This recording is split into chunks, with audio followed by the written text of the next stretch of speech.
Hi, I'm Lindsay with American Patchwork and Quilting. We all have those dreaded tasks in our quilting lives. The ones that just hang over our heads and just make us feel drained just thinking about starting them. But there's a large body of research out there that suggests that we would be happier, feel less stressed, and be more creative if we just buckle down and get that task done. And isn't that exactly the feelings we want when we're sewing? So in this video, our staff is sharing some of those tedious tasks we've been putting off, as well as some tricks for conquering those tasks. So let's check them out. So the task I most often put off is trimming triangle squares. I always like to make my triangle squares larger than I need and then trim them down to size so I get them really accurate.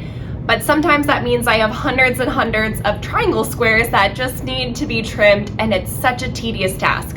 But I have a tip if you struggle with the same thing. So my tip is to buy the tools you need to make it as easy as possible. Sometimes just spending that money to make a tedious task easier is the best thing you can do. So I just purchased these triangle square trimmers and also a small rotary cutter blade and a rotating cutting mat. So I can just line those up, trim, rotate as needed, trim again, and it just makes the whole process easier. Hi, I'm Beth with American Patchwork and Quilting, and I have been putting off finishing this quilt top. All I need to do is add the borders. I don't know why I've been putting it off, but I really need to get this done. So next week I'm committing to one step per day so that I can finish this by the end of the week. So on Monday, I'm planning on piecing some more strips so I can finish 2 more of my inner borders. And then each day after that, I'm committing to just adding a border on one side each day. So that way it's manageable and it won't take me too long each day, and I'll be done by the end of the week. Hi, I'm Allison. I have been putting off labeling a quilt, the quilt that's actually on this bed, for so long. I had made the quilt and then forgot about a label and then got one later, and I just didn't want to take the time to undo a little binding, so I'm going to do that now. At one point, I actually pinned my label to the quilt so I wouldn't forget to put it on. Forgot it was there, washed it. So the edges are a little unraveled, but I can still make it work, and I'll stitch it in there.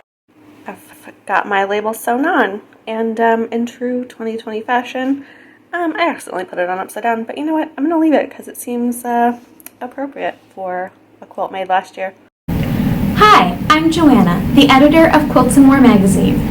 The quilty task that I tend to put off is quilting my quilt tops, which you can clearly see from my overflowing pile of them.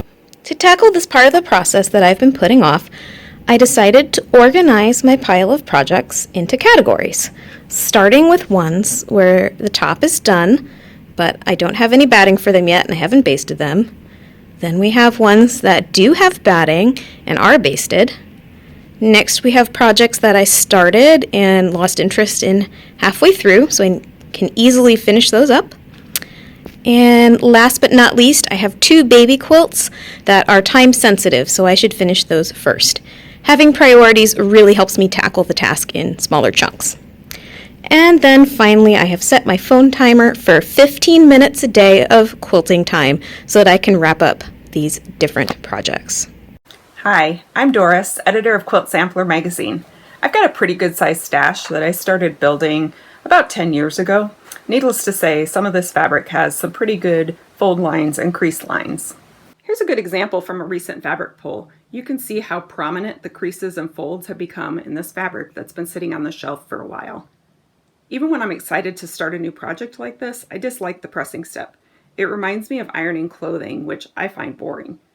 I found 2 ways to make this task more enjoyable. First of all, I set up my ironing board in front of the TV and stream a favorite show.